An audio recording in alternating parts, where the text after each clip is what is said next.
सौवर्ण सौवदंसी निम्मोहावीराय परमेष्ठि वंदितुति जगवंदारहंता भव जीवेहिम् णाणं दंसन सम्मं चारित्तं सोहि कारणं ते सिं मोक्षाराहण हेयं चारित्तं पाहुडं गोच्छे वीतराग सर्वज्ञ जिन वंदो मन वच काय चारित धर्म बखानियो साचो मोक्ष उपाय कुंद कुंद मुनिराज कृत चारित पाहुड़ ग्रंथ प्राकृत गाथा बंध की करूं वचन का पंथ।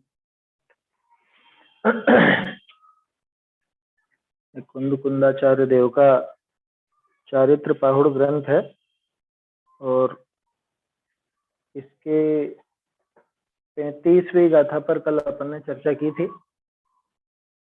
अपनी बात चल रही है वास्तव में कि ये जो महाव्रत है, इन महाव्रतों को दृढ़ करने के लिए कौन कौन सी भावनाएं हैं, माने किन भावनाओं से महाव्रत और दृढ़ होते हैं और मजबूत होते हैं, टिके रहते हैं, बने रहते हैं, किसकी वजह से इनमें शिथिलता नहीं आती।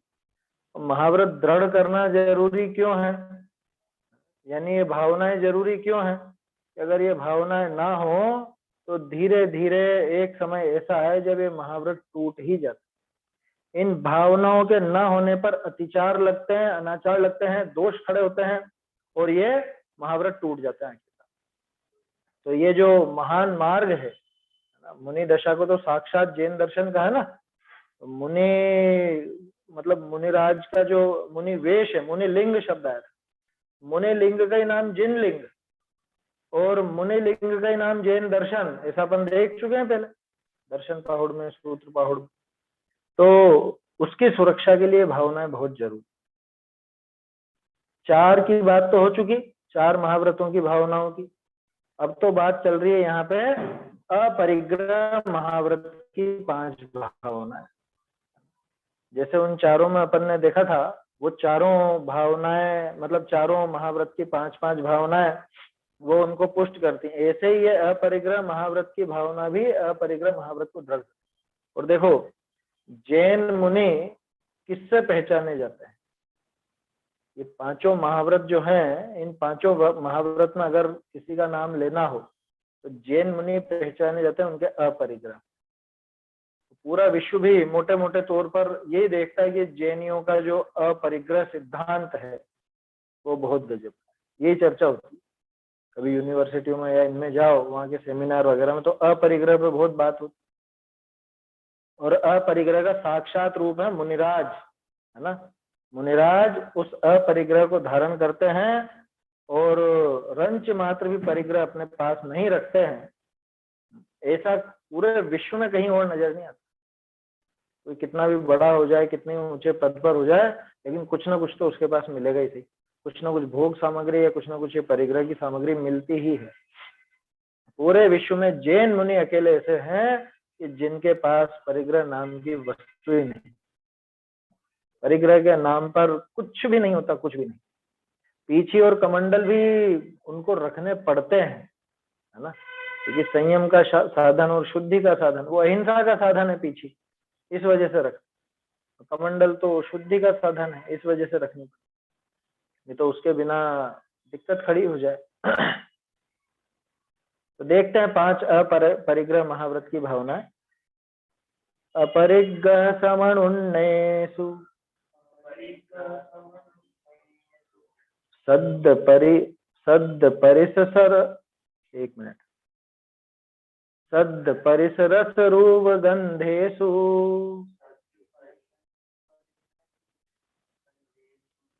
इसको अलग अलग पढ़ो। सद्द परिस रस रूप गंधेषु, ये 5 चीजें हैं, स्पर्श रस गंध वर्ण शब्द, है ना। सद्द परिस रस रूप गंधेषु, फिर से बोलो। अपरिग्रह समनुन्नेषु सद् परिसरसरुवगन्धेषु रायद्दोषायिणम् परिहारो भावना होन्ति अपरिग्रह समनुन्नेषु सद् परिसरसरुवगन्धेषु रायद्दोषायिणम् परिहारो भावना होन्ति इंद्रियों के विषय चाहे मनोज्ञ हो अमनोज्ञ हो नहीं करना राग रुस ये अपरिग्रह व्रत भावना। क्या कहा? अपरिग्रह की, है ना, या अपरिग्रह में समनुन्नेषु पहले भी आया था, समनुन्नय अमनुन्नय आया था ना, समनोज्ञ अमनोज्ञ। तो समनुन्नेषु यानी कि समनोज्ञेषु, जो मनोज्ञ है, मनोज्ञ माने अपने को अच्छे लगने वाले, इष्ट, मनोज्ञ वस्तु कही जाती है बहुत अच्छी है, बहुत बढ़िया है, तो उसको मनोज्ञ।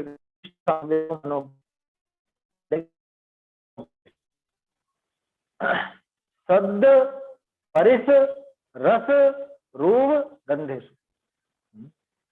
सद् माने शब्द, परिस माने स्पर्श, है ना, स्पर्श के बिगड़ के मतलब प्राकृत में परिस बन। रस तो स्पष्ट है सही। रूप माने रूप, वर्ण, और गंधेषु गंध। आगे पांचों, स्पर्श आ गया, रस आ गया, गंध आ गया, वर्ण आ गया। वर्ण के लिए रूप नाम आया है और शब्द के लिए तो शब्द है ही सही। अब एक चीज, समनुन्नेषु, समनोज्ञेषु, क्या मतलब? मनोज्ञ के साथ में। इसका क्या अर्थ निकला? देखो अब यहाँ पे वो नियम लगाओ अपने तत्वार्थ सूत्र का, अर्पिता अनर्पित सिद्धे।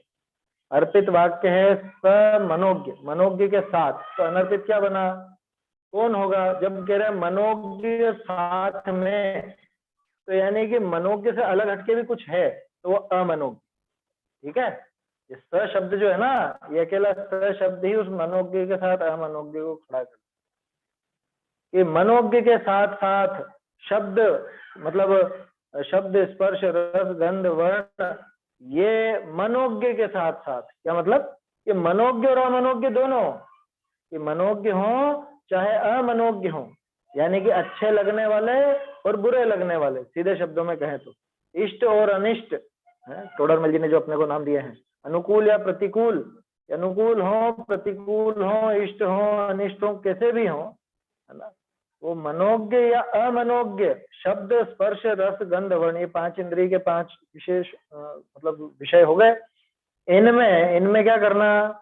ये रायत दोषाइणम परिहारो, रायत दोषाइणम, राग द्वेष आदि का, राग और द्वेष, द्वेष के लिए दोष शब्द भी आता है, तो राग द्वेष आदि का परिहारो, यानी कि उनका परिहार, उनका त्याग भावना होती। ये भावना होती। ये तो दो ही हुए ना, राग का त्याग और द्वेष का त्याग। अच्छा चलो यूं कर लो, मनोज्ञ में राग का त्याग, मनोज्ञ में द्वेष का त्याग, अमनोज्ञ में राग का त्याग और अमनोज्ञ में द्वेष का त्याग, तो चार ही हो रही, पांच भावनाएं कैसे हो? पांच कैसे हुई? अरे पांच, इनको मत करो अलग अलग, ये जो पांच विषय है ना, हाँ, पांच इंद्रियों के पांच विषय, है ना, स्पर्शन का स्पर्श, रसना का रस, घ्राण का गंध, चक्षु का वर्ण रूप और कान का शब्द, ये पांच जो विषय हैं, इन पांच विषय के हिसाब से पांच भावनाएं बनेंगी। माने ऐसा अर्थ निकलेगा कि मनोज्ञ या अमनोज्ञ स्पर्श में राग द्वेष नहीं करना, मनोज्ञ या अमनोज्ञ रस में राग द्वेष नहीं करना, मनोज्ञ या अमनोज्ञ गंध में राग द्वेष नहीं करना, मनोज्ञ या अमनोज्ञ वर्ण में राग द्वेष नहीं करना, मनोज्ञ अमनोज्ञ, शब्द में राग द्वेष नहीं करना, हो गया ना 5। इस तरह से 5 भाव। मतलब बहुत विचित्र है ये बात। अपरिग्रह महाव्रत की 5 भावनाएं बिल्कुल अलग हटके हैं। बाकी के तो अलग अलग देखे अपन ने, कुछ ऐसे काम अलग से देखे हैं, है ना, जो अहिंसा से संबंधित हो या सत्य से या अचोर से, ब्रह्मचर्य। ये ग्रह में एक ही बात क्यों ली, मनोज्ञ मनोज्ञ? क्योंकि पूरा विश्व ही परिग्रह है। समझ में आई बात? जो व्यक्ति उसमें अपनेपन की भावना करता है, मेरा मेरा मेरा करता है, उसके लिए तो पूरे विश्व परिग्रह है। तो जगत की किसी भी वस्तु में, जगत की किसी भी वस्तु माने उद्गल की है ना, मतलब ये जो इंद्रियों से ग्रहण किया जाता है उसी में परिग्रह का भाव होता है। बाकी तो कोई भी दुनिया में ऐसी चीज नहीं जो 5 इंद्रियों के द्वारा ग्रहण नहीं की जाती और परिग्रह बन जाए। परिग्रह कौन बनता है? पूरे विश्व में देख लो, परिग्रह ये 5 इंद्रियों का विषय ही बनेगा। इसलिए अगर अपरिग्रह की भावना है तो इसका मतलब पूरे विश्व में जो भी ये 5 इंद्रियों के विषय हों, उन विषयों में न राग न द्वेष, ये अपरिग्रह की भावना। परिग्रह किसको कहा? अपरिग्रह महाव्रत की भावना को समझने के लिए अपने को परिग्रह समझना पड़ेगा। क्या है परिभाषा परिग्रह की? वो तो बाल बहुत पाठमाला की है। हाँ ये भी ठीक है, मिलती जुलती अपनापन मानना। अपन ने सर्वार्थ सिद्धि पढ़ी थी, उसमें परिभाषा आई थी परिग्रह की, भूल गए? मूर्छा परिग्रह, मूर्छा, मूर्छा को परिग्रह कहा। और मूर्छा किसको कहा? ये ममेदम बुद्धि लक्षण मूर्छा, ये मेरा है ना, मेरेपन की बुद्धि, जो तू कह रहा है ना ममत्व करना या अपनापन मानना, तो वो मम पने की जो बुद्धि होती है उसका नाम मूर्छा। मोह को भी मूर्छा कहते हैं। तो असल में उस मोह के कारण ही तो मूर्छा हुई, दर्शन मोह की वजह से वो मूर्छा होती। अब सोचो परिग्रह किसका नाम? ये मूर्छा का नाम परिग्रह। तो अपरिग्रह किसका नाम? ये मूर्छा नहीं होने का नाम अपरिग्रह। ठीक है ना, मूर्छा के अभाव का नाम अपरिग्रह। मूर्छा क्या थी कि पर वस्तुओं में ये मेरा है, ये ऐसा ऐसा जो भी, और मेरा क्या कि मेरे लिए अच्छा या मेरे लिए बुरा, माने इष्ट अनिष्ट पने की जो मान्यता है वो मूर्छा है, और वही परिग्रह है। जिस वस्तु के साथ आपने इष्ट या अनिष्ट पने का संबंध जोड़ा, वो वस्तु आपके लिए परिग्रह है। अब मुनिराज जब अपरिग्रह महाव्रत लेते हैं तो अकेला वो वस्तुओं का त्याग करते हैं ऐसा नहीं है, वस्तुओं के साथ साथ उनकी मूर्छा का त्याग होता है तो अपरिग्रह होता है। अरे बात समझ। और उसको दृढ़ रखने के लिए अपरिग्रह महाव्रत की ये भावना है क्या कि कैसी भी वस्तु हो, अब किसी भी वस्तु में कौन आएगा? स्पर्शन का, स्पर्श वाली या रस वाली, गंध वाली, शब्द वाली, वर्ण वाली, कोई भी। तो ये 5 इंद्रियों के द्वारा ही ग्रहण की जाती है वस्तुएं, और इन्हीं में जीव को इष्ट या अनिष्ट की कल्पना होती है। तो इन्हीं पर लगाम लगाओ। ये 5 इंद्रियों के जो 5 विषय हैं, उस जिसमें सारा जगत आ जाता है, तो उन सब वस्तुओं में चाहे वो मनोज्ञ हो चाहे अमनोज्ञ हो, समनोन्यसु, यानी कि मनोज्ञ के साथ साथ अमनोज्ञ में भी, मनोज्ञ में राग नहीं करना और अमनोज्ञ में द्वेष नहीं करना। अर्घावतारण असी प्रहारण में सदा समता धरण, कि वो परिग्रह के लिए बात थोड़ी ना, अरे वो परिग्रह के लिए ही बात है, और नहीं तो कैसी होती परिग्रह के लिए बात? भाई वहां पर बात यह है कि अनुकूलता है प्रतिकूलता, सीधी सी बात। तो अनुकूल वस्तु में, अनुकूल व्यक्ति में, अनुकूल कार्य में राग नहीं करना, प्रतिकूल वस्तु, व्यक्ति या कार्य में द्वेष नहीं करना, इसका नाम है अपरिग्रह महाव्रत। ऐसी अटपटी परिभाषा तो कभी पढ़ी नहीं। कह रहे उसमें देखो मूर्छा परिग्रह दिया है, तो अपरिग्रह उससे उल्टा ही तो होगा ना। मूर्छा को परिग्रह कहा कि नहीं कहा? किसने कहा? उमा स्वामी आचार्य ने, तत्वार सूत्र, है ना, मूर्छा परिग्रह। और उसकी टीका में आता है ममेदम बुद्धि परिणाम मूर्छा, मेरे पने की जो बुद्धि चलती है अन्य वस्तु में वो मूर्छा है। वो मेरे पने की बुद्धि कहां से? कि वो मिथ्यात्व की वजह से। तो जनक तो उसका मिथ्यात्व है, ठीक है ना। और ये जो राग द्वेष पैदा होता है, कषाय क्यों पैदा होती है? मुख्यतया मिथ्यात्व के कारण पर पदार्थ भाषित होते हैं। तो पर पदार्थ अच्छे लगे या बुरे लगे, तो ये परिग्रह का भाव है। और पर पदार्थ जब न तो अच्छे लगते हैं न बुरे लगते हैं, पर पदार्थ में सब आ गए है ना, पदार्थ, व्यक्ति, कार्य, जो भी अपने को इष्ट लगे या अनिष्ट लगे, माने जो भी अनुकूल या प्रतिकूल लगे, वो सब पर पदार्थ में शामिल। आया समझ में?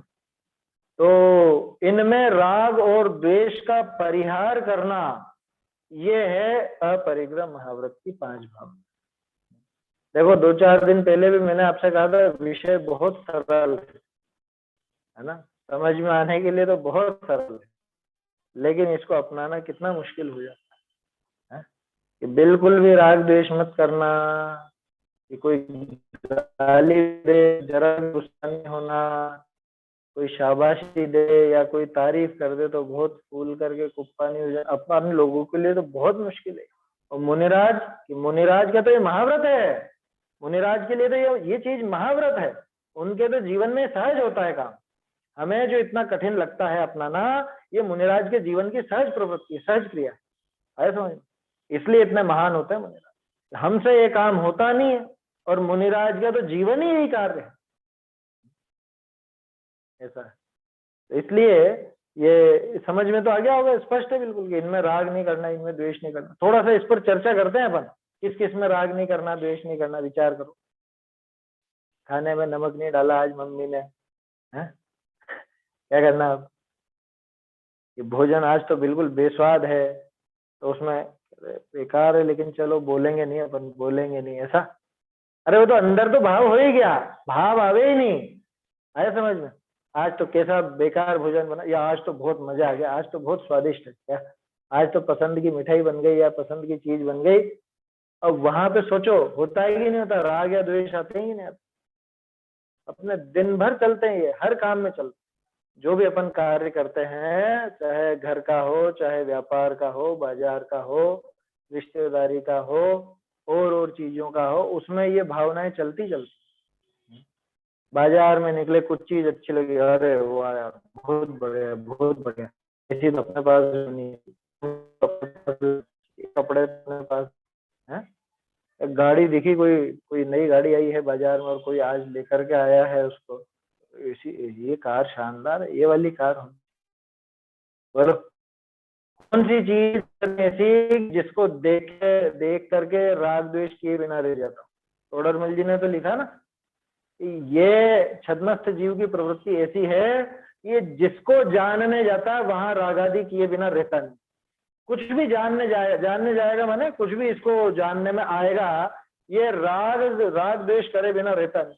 और मुनिराज अपरिग्रह महाव्रत लेते हैं, उनको राग द्वेष करना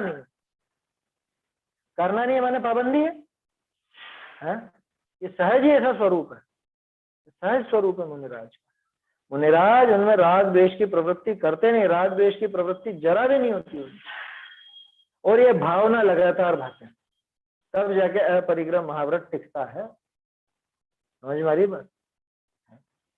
वो यशोधर मुनिराज पर उसने सांप डाल दिया, किसने डाला? श्रेणिक ने डाला ना, राजा श्रेणिक ने यशोधर मुनिराज पर सर्प डाल दिया मरा हुआ, और चेलना ने आकर के हटाया। तो मुनिराज के ऊपर जब सर्प डाला होगा तो वो कितना बुरा लगा होगा उस समय, अरे ये इतना दुष्ट है और इसने मेरे ऊपर सर्प डाल दिया, अब मैं हिल भी नहीं सकता है यहाँ से, मुझ पे तो जब तक ये उपसर्ग वो दूर नहीं होगा तब तक मुझे नहीं हिलना है यहाँ से, ऐसा नियम है मेरा, तो अब कैसे क्या करेंगे? हाँ, ये विचार आया मुनिराज को। और चेलना ने जब हटाया तो अरे ये बहुत अच्छी है, ये रानी बहुत अच्छी है, समझदार है, ये इसको वात्सल्य बहुत है, ऐसा भाव आया उनको। आंख खुली तो दोनों को ही धर्म वृत्ति, तब जाके तो परिवर्तित हुआ ना वो श्रेणिक। तो मुनिराज को कोई फर्क नहीं पड़ा। हमको तो जरा सी दाल सब्जी में ही बहुत दिक्कत हो जाती है, क्या आज ये कैसा भोजन बनाया है, कैसा क्या करा है, ऐसा खाना कौन खाता है, या ऐसे कपड़े हैं, या ऐसी चीज है क्या?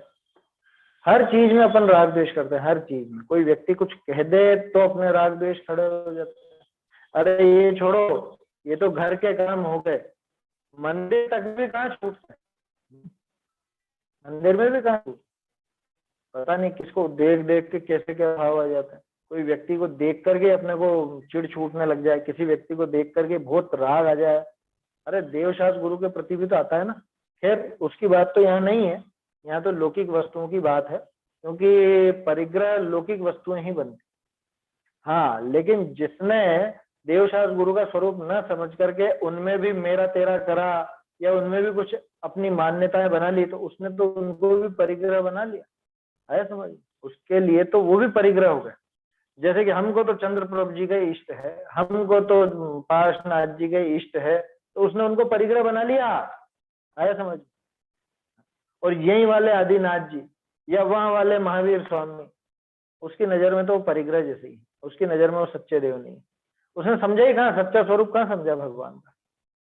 तो इसलिए मुनिराज जो है वो इष्ट हो या अनिष्ट हो, कैसी भी वस्तु हो, उन वस्तुओं में तो राग द्वेष करते ही नहीं। और जो समझदार उनका भक्त है, श्रावक है, वो भी जगत की वस्तुओं से धीरे धीरे धीरे धीरे राग कम करने का प्रयास करता है, प्रैक्टिस करता है। किसी के सहज रूप से हो जाए तो बहुत अच्छी बात है, लेकिन सहज रूप से कम नहीं होते तो बुद्धिपूर्वक अपन घटाने का उपाय करना चाहिए। क्या कुछ भी ऐसा प्रतिकूल प्रसंग बने तो एकदम से उखड़ना नहीं, है ना। कभी एकदम से कुछ द्वेष बुद्धि भी आवे तो संभालना खुद को तत्व ज्ञान के बल। कोई अनुकूल प्रसंग या वस्तु देख करके उसके प्रति राग भाव एकदम से आ ही जाता है ना, लेकिन अपने को तत्काल सचेत होना कि अरे ये मैं क्या कर, ये मेरा इससे कुछ लेना देना ही नहीं और मैं व्यर्थ में इससे राग द्वेष करता हूँ। ये मुनिराज से अपने को प्रेरणा ले। देखो ये प्रकरण है मुनिराज का, अपने तो काम का है नहीं, है क्या, काम का बहुत है। कैसे है, एक तो हमको आगे ये बनना है तो हमको ये सीखना पड़ेगा। दूसरी बात कि उनसे प्रेरणा लेकर के यहाँ कुछ ना कुछ तो जीवन में सुधार करें, अपने भावों में परिवर्तन करें। इसलिए बहुत काम। ठीक है, तो ये परिहारो भावना होती, ये इनका परिहार किसका, रायत दोषाइणम, राग द्वेष आदि का परिहार ये भावना होती है। किसकी, अपरिग्रह, ये अपरिग्रह की भावनाएं होती। ठीक है, सरल लगा था, इसका ढूंढारी से मैं पढ़ता हूं, ये मिलान करना।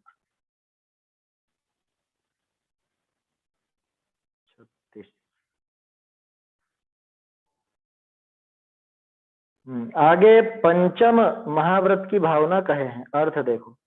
शब्द स्पर्श रस रूप गंध, ये 5 इंद्रिय के विषय ते कैसे, मनोज्ञ कहिए, समनोज्ञ कहिए, मनोज्ञ करी सहित अमनोज्ञ। ये आया समझ। समनोज्ञ माने मनोज्ञ के साथ में अमनोज्ञ, ऐसा ही दिया ना इसमें भी। अच्छा इन्होंने यूं कर दिया, ठीक है। समनोज्ञ अर्थात मन को अच्छे लगने वाले और अमनोज्ञ अर्थात मन को बुरे लगने वाले, है ना। ये थोड़ा सा लाइन बदल दी इन्होंने, कोई दिक्कत नहीं, अर्थ तो वही आ रहा है। शब्द स्पर्श रस रूप गंध, ये 5 इंद्रिय के विषय ते कैसे, समनोज्ञ अर्थात मनोज्ञ से सहित अमनोज्ञ, मनोज्ञ से सहित अमनोज्ञ। ये समनोन्यसु शब्द था ना, नहीं तो गाथा में ढूंढोगे तो अमनोज्ञ मिलेगा ही नहीं। अमनोज्ञ अनर्पित है ना। समनोज्ञ जो मनोज्ञ के साथ, ये शब्द था अर्पित, और इसका अनर्पित क्या निकला, अमनोज्ञ। देखो, मनोज्ञ करी सहित अमनोज्ञ, ऐसे दोनों विषय राग द्वेष आदि का न करना, दोनों में ही, दोनों में माने 10 में, 10 हो गया ना। 5 विषय है, अब उनमें मनोज्ञ और अमनोज्ञ कर लो तो 10 हो गए। इत्यादि का न करना, राग द्वेष आदि का न करना, ते परिग्रह त्याग व्रत की ये 5 भावना है। भावार्थ, 5 इंद्रिय के विषय स्पर्श रस गंध वर्ण शब्द ए हैं, तीन विषय इष्ट अनिष्ट बुद्धि रूप राग द्वेष न करे तब अपरिग्रह व्रत दृढ़ रहे है। कहते हैं ये 5 भावना अपरिग्रह महाव्रत की, इनसे ये 5 महाव्रत मतलब अपरिग्रह महाव्रत की 5 भावनाएं जो कि इसको दृढ़ करने वाली है, ऐसी यहाँ सरल है। अपरिग्रह महाव्रत इनसे दृढ़ रहता है। क्यों दृढ़ रहता है, क्योंकि अगर राग द्वेष करे, अपन उल्टा सोचो, इनसे दृढ़ रहता है, तो इनसे अगर ये राग द्वेष करे तो कमजोर कैसे होगा? कि राग द्वेष करता है तो माने वह ममत्व का परिणाम आता, और ममत्व का परिणाम आता है तो फिर अपरिग्रह कहाँ रहा हो? तो परिग्रह हो। समझ में आई बात? इसलिए वो राग द्वेष नहीं करते, है ना। उनको रत्ती भर भी ऐसा भाव नहीं आता कि ये क्षेत्र मेरा है, ये मठ मेरा, मेरे कहे अनुसार यहाँ की सब व्यवस्था होगी, यहाँ ऐसा तोड़ दो, यहाँ ऐसा फोड़ दो, यहाँ ऐसा बना दो, यहाँ इस तरह का कुछ काम कर दो, यहाँ ऐसा बनाओ जबरदस्त मंदिर, या पुराना वाला तो तोड़ दो और नया वाला बना दो, ये ऐसे भाव आएंगे। या ये हमारा क्षेत्र है, यहाँ तो दूसरे वाला आएगा ही नहीं, दूसरे वाला आ जाए तो उनको तवज्जो मत देना, ऐसे भी होता है ना कई बार। तो ये कितने कितने दोष खड़े होते हैं इन चीजों में। रत्ती भर भी, रंच मात्र भी राग या द्वेष नहीं होना इनमें, कि चाहे वो अनुकूल हो चाहे प्रतिकूल, कैसे भी हो, उनमें रत्ती भर भी जरा भी मूर्छा का परिणाम, ममत्व का परिणाम, राग द्वेष का परिणाम ना हो, ये अपरिग्रह महाव्रत की भावना। हो गए पांचों महाव्रत। अब इसके बाद किसका नंबर था? समिति का। ये गाथा देखो, इसकी तो ये 28 नंबर गाथा देखो, 28वें गाथा में वो विषय दिया है, उसी विषय से चल रहे हैं आचार्य देव। क्या आया समझ में? ये उसको क्या बोलते हो तुम? बाइफर्केशन बोलते हैं ना, एक एक चीज एक एक खोलते जाते हैं, उसकी डिटेल देते जाते हैं। तो ये 28वीं गाथा का ये विस्तार से पूरा का पूरा बाइफर्केशन यहाँ पे किया। 28वीं गाथा में बताया था यति धर्म की सामग्री क्या है ना। सबसे पहले नाम था पंचेंदी संवरणम, उसकी बात हो चुकी। उसके बाद नाम था पंचवया, 5 व्रत, उनकी बात भी हो गई थी। फिर पंचविंश क्रियासु, ये 25 क्रियाएं हैं जो अपन देख रहे थे कि क्या है 25 क्रियाएं। तो 25 क्रियाएं वास्तव में 5 महाव्रत की 5-5 भावनाएं, है ना। 5 × 5 = 25, तो ये 25 हो, ये 25 क्रियाएं हो। इसके बाद नंबर है पंच समिति, 5 समितियों। देखो 5 समिति कैसी होती है, आगे 5 समितियों को कहते हैं, देखते हैं गाथा। इरिया भाषा ऐसण जाता आदान चेवणिखेवो संजम सोहि निमित्तम खंति जिणा पंच समीदियो।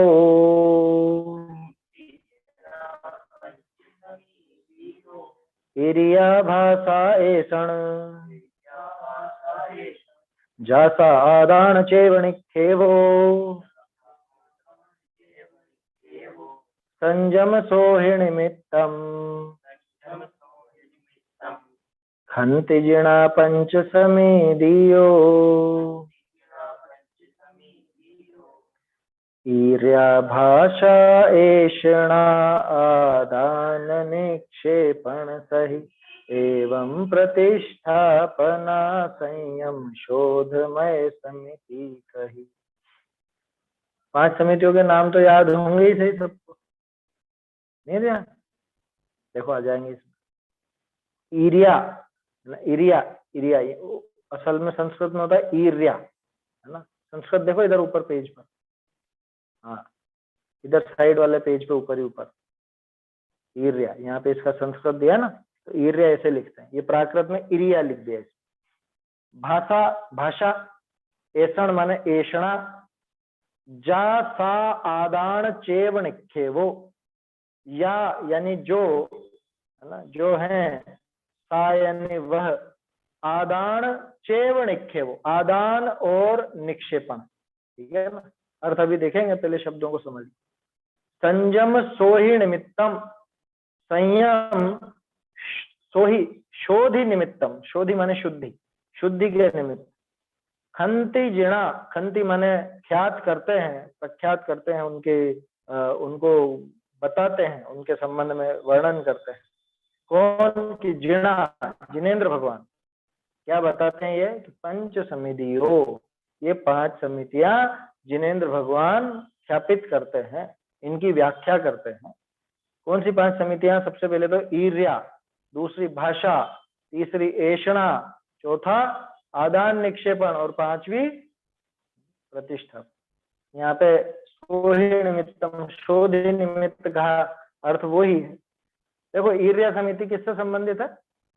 चलने से संबंधित है ना। ईर्ष्या समिति चलने से संबंधित। तुम छोटे थे जब क्या लेकर के आते थे पाठशाला में? टॉर्च लेके आते थे, क्यों है?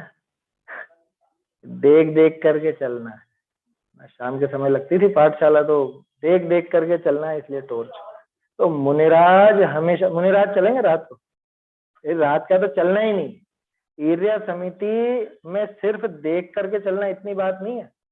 कहाँ चलना, कैसे चलना, कब चलना, क्यों नहीं चलना, कैसे नहीं चलना, ये सब चीजें भी शामिल।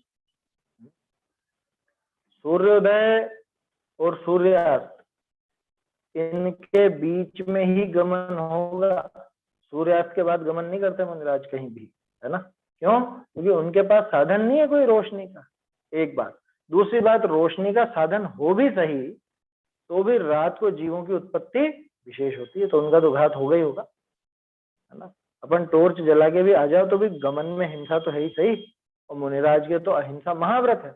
अपनी भूमिका में तो कदाचित वो चल भी जाता, चल जाता है का मतलब पाप नहीं है, ऐसा नहीं, पाप तो है, लेकिन हमारी भूमिका में वो पाप होता है। और मुनिराज के तो इतना भी नहीं होगा, अहिंसा महाव्रत है, तो रात को तो गमन होगा। अच्छा, सूर्योदय और सूर्यास्त की वो अंतर मुहूर्त टाल क्या? क्योंकि वो तो सामयिक का समय, उस समय भी क्यों गमन करने लगा? नहीं तो कोई सोचे कि सूर्योदय होते ही चलने लग जाए, सूर्यास्त तक चल रहे हैं, या सूर्यास्त के पहले पहले तक चल रहे हैं, ऐसा नहीं।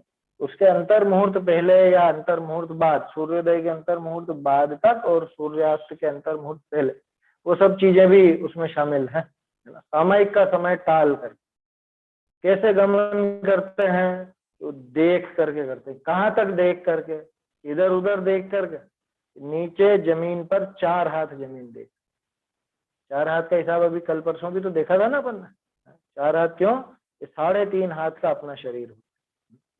पहले एक भजन याद करा था ना तुम लोगों ने, देखो भाई आत्म देव विराजे, इस ही हूठ हाथ देवल में आत्म राम विराजे, ऐसा करके भजन है। इसी हूठ हाथ देवल में, हूठ माने, हूठ पुराना शब्द है, हूठा, हूठे का पहाड़ा चलता था पहले। एक हूठा, हूठा, बे हूठा, 7, एक हूठा 3.5, बे हूठा 7, है ना, इस तरह से चलता था। बे मतलब 2, क्या? तो हूठ बोलते हैं 3.5 को, जैसे 1.5, 2.5 फिर हूठ है, समझ। तो 3.5 हाथ का तो एक हूठ, तो हूठ अपने शरीर का माप है, 3.5 हाथ का शरीर। और आधा हाथ ऐसे ऊपर भी निकले और ऐसे हाथ ऊपर करके भी अगर गिरे तो 4 हाथ तक की जमीन तो उन्होंने देख ही ली, वहां तक कोई जीव की संभावना नहीं है, तो उसमें फिर उनको दोष नहीं रखता। कभी चक्कर खा के भी गिर जाए लंबे हाथ करके तो भी समस्या नहीं आती, ऐसे आया समझ। लेकिन वो 3.5 हाथ देख के चलते हैं क्या? वो 4 हाथ देख करके चलते। 4 हाथ को बोलते हैं जूड़ा। ये पुराने शब्द हैं, इसमें आएगा जूड़ा शब्द तो दिया है इसके अंदर। जूड़ा प्रमाण, 4 हाथ प्रमाण, जूड़ा कहा जाता है उसको। तो यह है ईर्ष्या समिति। 4 हाथ जमीन देख करके चलते हैं, दिन में चलते हैं, इधर उधर देखते हुए नहीं चलते, बातें करते हुए नहीं चलते, है ना। ऐसा समझ, पूरा उपयोग वहीं रहता है सामने। इधर उधर देखें और उसी समय बीच में कोई जीव आ जाए तब क्या होगा? अहिंसा महाव्रत तो टूट जाएगा ना वहां। दूसरी तरफ निगाह है या दूसरों से बातें करने में उपयोग लग रहा है, नीचे देख रहे हैं लेकिन बातें करते हुए जा रहे हैं, तो उपयोग भटकता। इतनी बारीकी से ये सब काम करते हैं, तो उनका चलना देखो, उनकी बातें देखो, उनका आहार देखो, हर चीज में विवेक की पराकाष्ठा है, हर चीज में जबरदस्त विवेक है मुनिराज, है समझ। और धूप से छाया में जाएंगे तो अपने शरीर को पीछे से पूरा मार्जन करें, छाया से धूप में जाएंगे तो परिमार्जन करें, कहीं पर जा रहे हैं बैठेंगे तो वहां पे परिमार्जन। खैर बैठने बैठने में तो वो वहां की बात आ जाती है आदान निक्षेपण की, बाकी चलने में ईर्ष्या समिति में ये सब बातों का ध्यान रखा जाता है। ये तो अपन ने संक्षेप में बात करी है, और भी मूलाचार आदि और ग्रंथों में उसको देखा जा सकता है। दूसरी समिति भाषा, है ना। भाषा समिति की विशेषता है कि हित मित प्रिय वचन बोलेंगे। अगर बोलेंगे तो, बोलना जरूरी नहीं है, बोलना जरूरी नहीं है। मुनिराज के लिए पहला काम तो मौन का है, फिर भी कभी बोलने का भाव आए और किसी से बात करनी हो तो हितकारी वचन ही बोलेंगे। हितकारी वचन कौन सा? एक काम करो, इस व्यापार में तुमको घाटा बहुत हो रहा है, ये व्यापार मत करो, दूसरा व्यापार करो, ऐसा है ये हितकारी। तो वहां पे उस गांव में मैं गया था, वहां पे थी लड़की है, वहां पे लड़का था, वहां हो जाएगी शायद, ये हितकारी है क्या? है? ये बच्चे के नंबर बहुत कम आ रहे हैं कि बेटा एक काम करो, ये मंत्र पढ़ लेना, इससे तेरा अच्छे अच्छे नंबर आ जाएंगे, ये हितकारी है? हितकारी माने परमार्थ से हितकारी, माने जिससे इसको सच्चे सुख की प्राप्ति हो सके, दुख का निवारण हो सके, वो हितकारी। वास्तव में तो हितकारी वही है, तो हितकारी ही कहेंगे। दूसरा, हितकारी भी कहेंगे तो बहुत लंबी लंबी बातें नहीं करेंगे, मित, बहुत सीमित, कम शब्दों में, क्योंकि ज्यादा बात करेंगे तो उनका खुद का ही समय बिगड़ेगा, खुद का ही उपयोग बिगड़ेगा। ज्यादा बात होगी तो खुद के समय का नुकसान, अपने उपयोग का नुकसान, उसके अलावा अगर बातों बातों में कुछ ऐसी बात हो जाए तो फिर राग द्वेष बढ़ने का नुकसान। इसलिए उनको ज्यादा बातें करनी नहीं, धर्म की भी नहीं करनी है ज्यादा, क्या हितकारी बात भी ज्यादा नहीं करनी, और हितकारी भी है, सीमित भी है, लेकिन कठोर नहीं, कड़क शब्दों का प्रयोग नहीं करना, कोमल, अत्यंत कोमल, प्रिय वचन, इसे कहते हैं हित मित प्रिय। भाषा समिति में और भी चीजें शामिल हैं, जैसा अभी अपन ने देखा, सूर्यास्त के बाद सूर्यास्त के पहले गमन नहीं होता, है ना। सूर्यास्त के बाद और सूर्योदय के पहले, है ना, गमन नहीं होता। ऐसे ही सूर्यास्त के बाद मुनिराज बोलते नहीं, सूर्योदय के पहले बोलते नहीं। अब विचार कर लेना, इशारा ही काफी है। बोलने का है विधान, सूर्यास्त के बाद बोलेंगे मुनिराज? अरे उनका छोड़ो, ये जो इनके महाराज साहब होते हैं अपने श्वेतांबर भाइयों के, वो भी नहीं बोलते हैं। उनके कभी स्थानक में जाकर देखना, बिल्कुल सन्नाटा, सुनसान, साइलेंट एकदम, रात को कोई आवाज नहीं होती। आया समझ? तो ये तो मुनिराज है साक्षात। मुनिराज के रात को बोलने का क्या काम, जब इधर उधर गमन ही नहीं करना है, किसी से कोई लेना देना ही नहीं, क्यों, क्या बोलेंगे? कह रहे हो रात को तो स्वाध्याय करते हैं, धर्मोपदेश देते हैं, धर्मोपदेश। अरे धर्मोपदेश उनको देना ही नहीं है ना, उनको जरूरत क्या है देने की? देना था जो दे दिया दिन में, या जितनी बात करनी थी कर ली, ज्यादा देर बोलते भी नहीं है। घंटों तक उपदेश नहीं होता, आया समझ में? क्यों नहीं होता घंटों तक उपदेश? कारण बताओ, घंटों तक उपदेश क्यों नहीं हो सकता? हर अंतर मुहूर्त में आत्मलीनता करनी है ना। जब हर अंतर मुहूर्त में आत्मलीनता करनी है तो इतने लंबे लंबे उपदेश कैसे होंगे? या तो फिर ये विधि होगी कि उपदेश देते देते एकदम चुप हो जाएंगे महाराज, और फिर वहां पे आत्मलीनता करेंगे, और फिर सभा बैठी बैठी सोचेगी कि ये क्या ये बोल क्यों नहीं रहे, इतनी देर हो गई। अभी जैसे मान लो कोई तकनीकी समस्या से मेरी आवाज नहीं आए तो आप चालू हो जाते हो कि आवाज नहीं आ रही, आवाज नहीं आ रही आया समझ में? अब मुनिराज, अपन तो सामान्य लोग हैं, और मुनिराज मान लो बैठे हो सभा में, और वहां पे लंबी लंबी सभाएं चल रही हैं, और फिर इधर मुनिराज, पहली बात तो वो इतनी देर तक बोलने का विधान है नहीं, क्योंकि अंतर मुहूर्त में उनको आत्मलीन होना है। और अंतर मुहूर्त का मतलब क्या होता है? 48 मिनट में बस 2 सेकंड बच रहे हैं, तब तक 1 सेकंड में कर लेंगे काम, वो ऐसा नहीं है। वो मध्यम अंतर मुहूर्त की बात है। मध्यम अंतर मुहूर्त के अंदर ही वो दूसरे सब काम छोड़ करके और इधर लग, क्यों? क्योंकि इसकी भी तो तैयारी लगती है ना, समझ में ही बात? जैसे इसको ऐसे समझना, सर्दी के दिनों में जैसे अपने 5:30 बजे तक सूर्यास्त हो जाता है ना, 5:32 कितना है, 5:32-33 ऐसे ही चलता है अपने आप। अब तुम वहाँ ट्यूशन वगैरह गए या कहीं पर गए, और वहां पे तुमने सोचा कि एक काम करेंगे अपन, फटाफट बस 5:30 पे छूटते हाथों हाथ चल चले, या चलो 5:30 नहीं, अपन तो 5:15 पे एकदम छूट करके घर पे आ जाएंगे। अरे घर पे आते ही भोजन थोड़ी ना हो जाएगा। घर पे आओगे, अपने बैग वगैरह रखोगे, और मान लो अगर भोजन बनाना भी तुमको ही है, तब कैसे कर लोगे फिर भोजन? भोजन की तैयारी भी तो होगी कि नहीं होगी? पहले वो तैयारी का समय भी तो चाहिए ना, तब जाके भोजन होगा। तो ऐसे ही मुनिराज भी सीधे ही आत्मलीन नहीं हो जाता, उसके पहले वो तत्व चिंतन, तत्व विचार, आत्मा संबंधी विचार, वो सब चलते हैं। वो शुभोपयोग आता है, शुभोपयोग तो पहले भी था, लेकिन वहां पे वो विचार की धारा चलती है, और फिर वो विचार की धारा तोड़ करके निर्विकल्प होता है। ये विधि है। कोई सीधे इधर बातें करते करते और एकदम से आत्मा में डुबकी लगा ली, ऐसा नहीं होता। उस चाहिए, तो उस तैयारी में भी समय लगता है।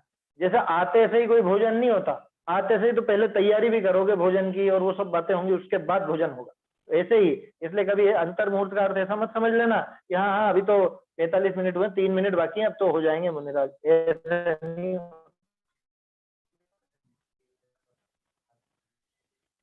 कितने समय तक रहना पड़ता है ऐसा नहीं, वो भी अंतर मुहूर्त का ही, उसका भी लघु अंतर मुहूर्त है, मध्यम अंतर मुहूर्त है। वो तो जितना रह जाए उतना बढ़िया, मुहूर्त पूरा हो जाए तो केवल ज्ञान प्रकट हो जाए। भाई छठे गुण स्थान के लिए नियम है कि छठा गुण स्थान इससे ज्यादा नहीं रहेगा, है ना। रहता तो सातवां भी नहीं है, लेकिन सातवें में जो दशा थी वो आगे बढ़ती जाती है। सातवां गुण स्थान भी अंतर मुहूर्त है, उसका अर्थ कोई 45-48 मिनट नहीं है ना। वो मध्यम अंतर मुहूर्त है, और मध्यम अंतर मुहूर्त का अर्थ एक आवली से एक समय ज्यादा से लगा करके 48 मिनट से 2 समय कम तक, वो सब। 1 सेकंड भी मध्यम अंतर मुहूर्त है, 1 मिनट भी मध्यम अंतर मुहूर्त है, 10 मिनट भी मध्यम अंतर मुहूर्त है, और 47 मिनट भी मध्यम अंतर मुहूर्त। 48 मिनट से 2 समय कम तक मध्यम अंतर मुहूर्त। अगर मिनट की गणित में समझो तो, ये तो अनुमानतः अपन बोलते हैं, ये मिनट एग्जैक्ट नहीं होता है, समझ। तो इसलिए बहुत लंबे लंबे उपदेश नहीं होते मुनिराज के। वो उपदेश से बात चल रही थी ना, लंबे उपदेश नहीं होते। या तो उपदेश बंद हो जाएगा, भले वहीं बैठे हो, उपदेश बंद हो जाएगा, कुछ ना कुछ तो होगा, क्योंकि खुद की भी तैयारी करनी रहती है उनको। उनको नहीं पड़ी कमाएगी कि मुझे तो पूरी दुनिया सिखाना, ये करना। अरे दुनिया को सिखाना था तो ये मुनि वेश उसके लिए नहीं था। मुनि वेश तो खुद के कल्याण के लिए होता है ना। मुनि वेश तो खुद अपने अनंत जो चतुष्टय है, या केवल ज्ञान, वीतरागता, इनको पाने के लिए होता। दूसरों को समझाने का काम तो और जगह भी खूब होता है, उसमें क्या है। तो भाषा समिति में इन सब बातों का ध्यान रखा जाता है। हित मित प्रिय वचन होंगे, अनर्गल वचन नहीं होंगे, चुटकुलेबाजी नहीं होगी, है ना। ऐसे कोई बता रहा था, वो किसी जगह पे तो शाम को सभा लगने लगी, और उसमें चुटकुले भी सुनाए जाते हैं, उसमें हंसी ठट्ठे भी बहुत होते हैं, किसी का मजाक भी बना दी जाती है। उसको नाम दे देता है आनंद यात्रा। आनंद यात्रा नाम दे दिया जाता है। मेरा मित्र वो बता रहा था, हमने तो देखा नहीं कभी, लेकिन वो बता रहा था उसमें चुटकुले भी हो जाते हैं। बैठे हुए जो भी महिला पुरुष हैं, चाहे कोई बुजुर्ग हो चाहे कैसे भी, उनसे भी मजाके बना ले। ये इस तरह का कार्य मुनिराज कभी 3 काल में नहीं करते। जो करते हैं वो मुनिराज नहीं होते। इतनी सीधी सी बात है क्या। तो ये भाषा समिति है, अरे इन सबसे बहुत सीखने लायक है। इनकी प्रैक्टिस तो हो सकती है ना अपनी, ये नहीं हो सकती। ईर्ष्या समिति की प्रैक्टिस खूब आराम से हो सकती है, देख करके चलो, है ना। टॉर्च हमेशा साथ में रखो अपने, अगर रात का काम है अपने तो, क्योंकि गृहस्थ है तो रात में भी इधर उधर घूमना भी होता है, मतलब घर में ही, तो अपनी रोशनी साथ में रखो। ये एक काम करें, हम सब जगह लाइट लगा देते हैं और रात भर चालू रखेंगे, फिर तो झंझट ही नहीं। अरे तो उसके पीछे इतनी हिंसा क्यों करनी? कम से कम हिंसा में काम चल जाए वैसा काम कर लो ना।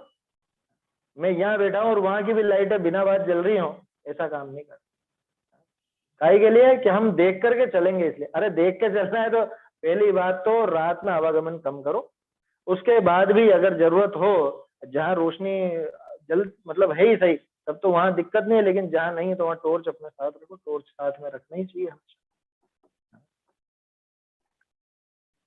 तो ये ईर्ष्या समिति की प्रैक्टिस अपन कर सकते हैं, भाषा समिति की प्रैक्टिस कर सकते हैं कि कड़वा मत बोलो, किसी से ज्यादा मत बोलो, फोन पे घंटों घंटों बातें मत करो। अब तो मोबाइल सब सुविधा हो गई ना, पहले तो बहुत महंगा चला था जब मोबाइल शुरू शुरू में चालू हुए थे तब, है कॉल ही बहुत महंगी होती थी, मैं सेकंड देखते रहते थे, अरे 1 मिनट होने वाला है, बंद करो। पहले तो ये होता था, और अब तो दिन भर लगे रहो भले फोन पे ही। ये सीमित करो, सीमित, व्यर्थ में फालतू की बातें नहीं करनी, करनी तो कायदे की बात करनी, धर्म की बात करो, जिससे अपना कल्याण हो सके ऐसी बात करो, जिसमें बिगाड़ हो, जिसमें राग द्वेष बढ़े, इन ऐसी बातें नहीं करनी। और उसका भी समय रखो, क्या जैसे मुनिराज सूर्योदय के बाद और सूर्यास्त के पहले तक ही बोलते हैं, उसके बाद नहीं बोलते, तो अपना भी कुछ ना कुछ ऐसा नियम तो कर ही लो। कैसा नियम कि भाई रात को 8:30-9 बजे के बाद तो किसी से बात ही नहीं करनी, क्या ये शांति का समय है, दिमाग को उपयोग को भटकाने का समय नहीं है। बहुत सी चीजें ऐसी सीखने जैसी, हित मित प्रिय अपने को भी बोलना चाहिए, उसमें क्या है। तीसरी ऐषणा समिति, देखो समय तो हो गया है, इनकी चर्चा अपन कल ही करेंगे, बाकी है ना, ये बहुत अच्छी हैं ये समितियां। 28 मूल गुणों में सबसे ज्यादा क्या कहें इसको अपन, नजर आने वाली भी यही है, सबसे ज्यादा बाहरी रूप इन्हीं का ही नजर आता। महाव्रत बाहर में ऐसे नजर नहीं आएंगे जैसे समितियां नजर आएंगी, पहचान चिन्ह भी यही है। और सबसे खास चीज क्या है कि श्रावक इनकी प्रैक्टिस कर सकता है। ये मत समझ लेना कि हमने भी साध ली, हमारे भी समितियां हो गई, समिति वमिति तो मुनिराज की ही होगी, श्रावक के पूरी तरह हो नहीं सकती, प्रैक्टिस कर सकता है, अभ्यास करे, और उसके पीछे भावना यही रहे, अरे इन समितियों से तो जीवों की दया पलती है, इन समितियों से तो अहिंसा महाव्रत भी सदता है, तो मुझे भी आगे ये महाव्रत साधना, अहिंसा। और महाव्रत साधना ये उद्देश्य नहीं है जीवों का घात ना हो, मुझे ये महाव्रत साधू, मैं भी मुनि बनूं, ये भावना तो हो ही सही, लेकिन मुख्यतः वहां पे जीवों के घात से बचने की ऐसी भावना रख करके इनकी प्रैक्टिस करी जा सकती है, उसमें कोई दिक्कत नहीं। कोई ऐसी बहुत बड़ी चीज थोड़ी ना, बड़ी का मतलब यूं तो बड़ी है क्योंकि मुनिराज साध रहे हैं तो बड़ा ही काम है, लेकिन ये छोटी छोटी बातें तो अपन भी अपना सकते हैं जीवन में, देख करके चलना, व्यर्थ की बातें नहीं करना, और सब बातें देख करके उठाना, देख करके रखना, है ना, ये सब चीजें तो है ही सही। चलिए गाथाएं बोल लेते हैं एक बार, 36-37। अपरिग्रह समनुन्नेषु सद् परिसरसरूव गंधेषु रायद्दोषायीणं परिहारो भावना होन्ति। इंद्रियों के विषय चाहे मनोज्ञ हो अमनोज्ञ हो, नहीं करना राग रुस ये अपरिग्रह व्रत भावना। क्रिया भाषा ऐसण जासा आदान चेवणिखेवो, संजम सोहि निमित्तम हन्ति जिणा पंच समेधियो। ईर्या भाषा ऐषणा आदान निक्षेपण सही, एवं प्रतिष्ठापना संयम शोधमय समिति कही। चैतन्य का स्मरण प्रतिक्षण ही करो रे, भव के अनंत दुख को क्षण में हरो रे। अक्षय अनंत निज सौख्य निधान पाओ, गाओ अरे नित इसी के गीत गाओ।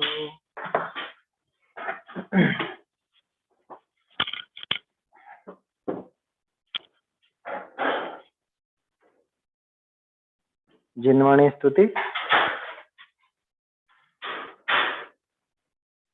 सुन जिन वैन श्रवण सुख पायो, सुन जिन वैन श्रवण सुख पायो, नस्यो तत्व दूर अभिनिवेश तम, नस्यो तत्व दूर अभिनिवेश तम। त्याग उजास कहायो, चिर फिर विसर्यो लयो आत्म रे, सुन जिन वैन श्रवण सुख पायो, सुन जिन वैन श्रवण सुख पायो। दयो अनादि असंजम दवते, दयो अनादि असंजम दवते, लहि व्रत सुधा सिरायो, धीर धरी मन जीतन मैन, सुन जिन वैन श्रवण सुख पायो, सुन जिन वैन श्रवण सुख पायो। भय विभाव अभाव सकल अब, भय विभाव अभाव सकल अब, सकल रूप चितलायो, दास लयो अब अविचल जय, सुन जिन वैन श्रवण सुख पायो, सुन जिन वैन श्रवण